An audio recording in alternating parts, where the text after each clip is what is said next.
Good morning. Thank you for having me. My name is Luciana DeGray. I'm the shelter clinician over at the YWCA-Hartford Region's Women's Emergency Shelter.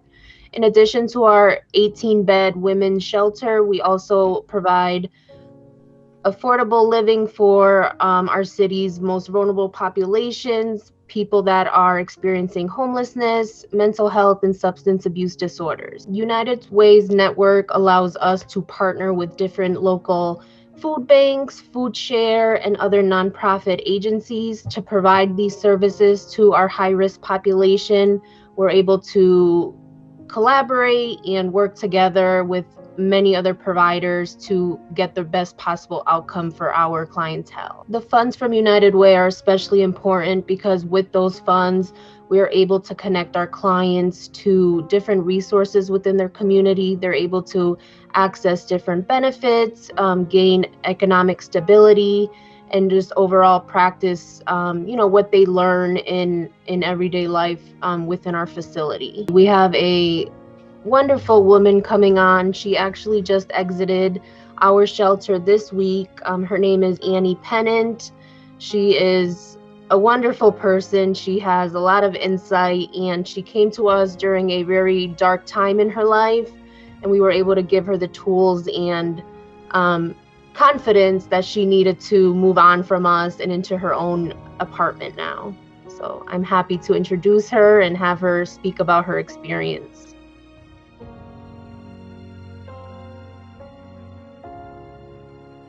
It started with unfortunate events.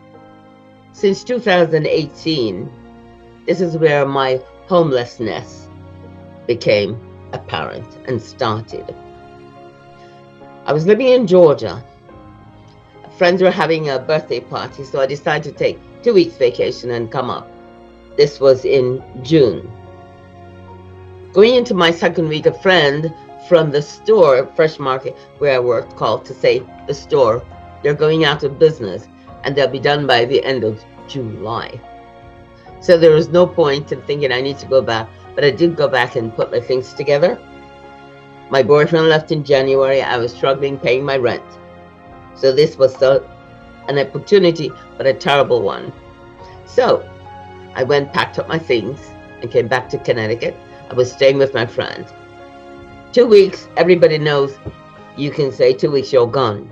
But now with the store closing, now I feel the sense of a friend in need.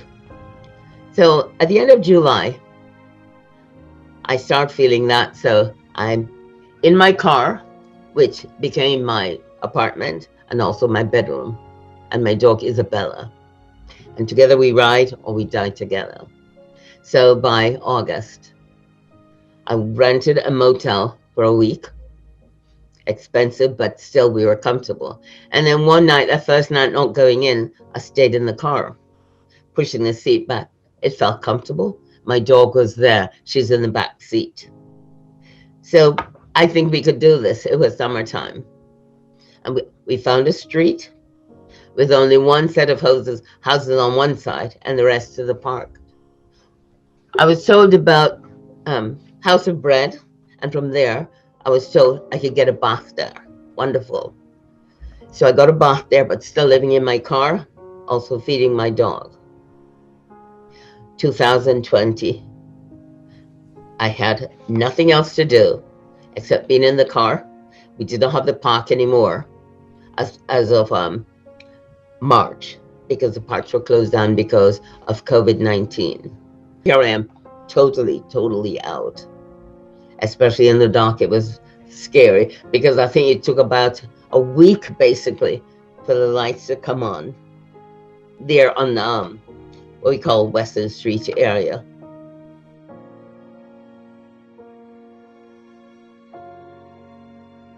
So in September, I was going to get a COVID test and also that's when I got called from Lashana and Monique telling me they've got room at the Y, and if I wanted to come in, I said I can just take my COVID test.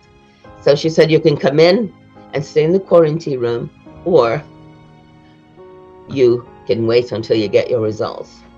I chose to come in. So I stayed with them came out and I became part of this group of homeless. And I'm telling you, I'm very surprised of all the women I saw here.